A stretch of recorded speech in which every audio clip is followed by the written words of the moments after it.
Kailangan maintindihan niyo po yung pananalita ng ating mahal na Pangulo. Binanggit niya po yun, pero hindi naman po talagang gagawin niyo na bobombahin mo yung eskwelahan dahil may mga bata pa dyan. No? It was just a matter of strongly communicating a strong position on behalf of government to warn these illegal educational centers who are not complying with government regulation. That is how we understood the President, and that is how we see and appreciate his comments regarding this. Not intended to really destroy the community, but to extend a message, a very strong message to the people behind the organization of these illegal learning institutions to comply with government regulation. He wants to communicate a strong position against those behind the organizations of these illegal learning institutions. So kung ano man na hakbang na kailangan gawin ng ating armed forces, gagawin natin to, pero hindi sa ganun klaseng paraan. It is not bad to teach communism per se, because we in college learned about it. We read books about Marxism, Leninism, socialism, and the like, and it's part of liberal education.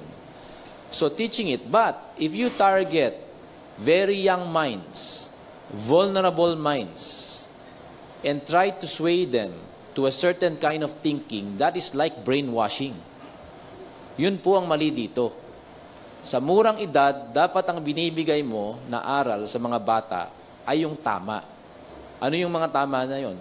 Fear of God, love of country, love of family, the appreciation of the correct values that you want your citizens to have. And these schools are not teaching that. This is an issue that has been going on since before the election, and you know that, I'm sure of it.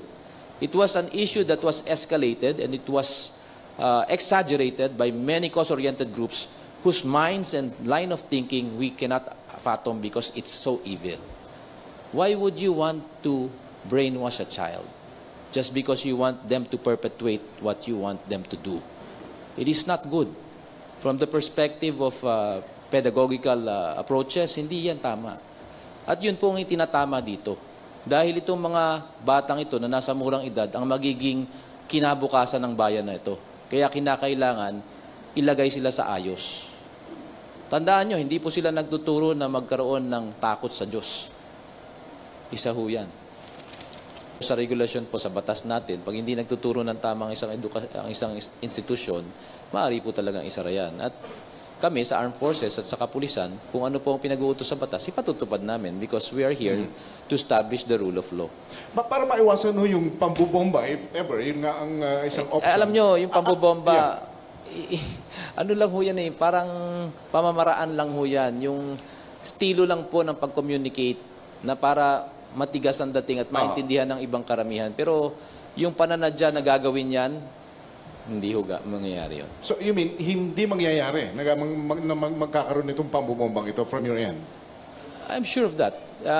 The President is among the most compassionate, if I can say that. Matigas ang dating niya, matapang, pero pag ang pinag-usapan, kabataan, napakalambot ng puso niyon ng mahal na Pangulo. At nakita namin yan sa mga maraming pagkakataon.